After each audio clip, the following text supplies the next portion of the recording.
परिचय। श्रीमद् भगवद गीता महाभारत के भीष्म पर्व का एक अंश है, जिसे भगवान श्री कृष्ण ने कुरुक्षेत्र के युद्ध भूमि में अर्जुन को उपदेश दिया था। यह ग्रंथ मात्र धार्मिक ग्रंथ नहीं, बल्कि मानव जीवन का संपूर्ण मार्गदर्शन है। गीता का सार तत्व। कर्म का सिद्धांत, कर्मयोग।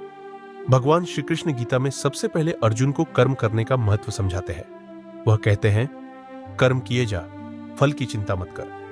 कर्मण्येवाधिकार रास्ते मां फलेषु कदाचन। इसका अर्थ है कि मनुष्य का अधिकार केवल कर्म पर है, फल पर नहीं। हमें अपने कर्तव्य का पालन करते रहना चाहिए। 2.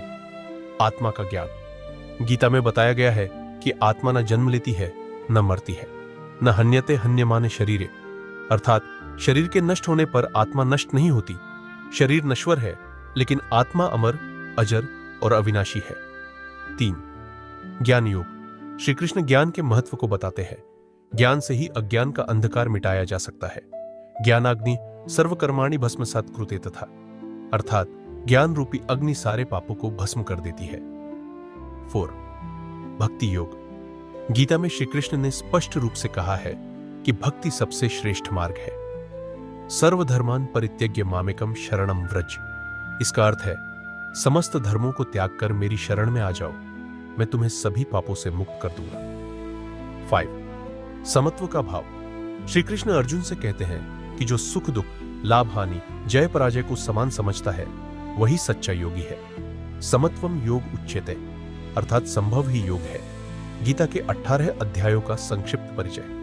पहला, अर्जुन विषाद योग। अर्जुन युद्ध के समय मोह में पड़ जाते हैं। दूसरा, सांख्य योग। आत्मा और शरीर का भेद समझाया गया है। तीसरा, कर्म योग। कर्म करने का महत्व बताया गया।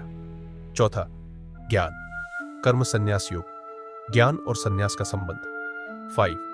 कर्म संन्यास योग। संन्यास और कर्मयोग का संतुलन। 6. ध्यान योग। योग और ध्यान की विधियां। 7. ज्ञान विज्ञान योग।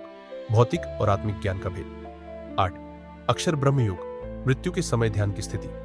9. राजविद्या योग। भक्ति को सर्वोच्च बताया गया है। 10वीं विभूति योग। भगवान की दिव्य विभूतियों का वर्णन। 11वीं विश्वरूप दर्शन योग। श्री कृष्ण का विराट रूप अर्जुन को दिखाना। 12वीं भक्ति योग। भक्ति के गुण और श्रेष्ठता। 13वीं क्षेत्र क्षेत्रज्ञ योग। शरीर और आत्मा की पहचान। 14वीं गुण त्रय विभाग योग। 7. रज और तम गुणों की चर्चा। 15. पुरुषोत्तम योग। परम पुरुष का वर्णन। 16. दैवासुर संपद योग। दैवी और आसुरी गुण।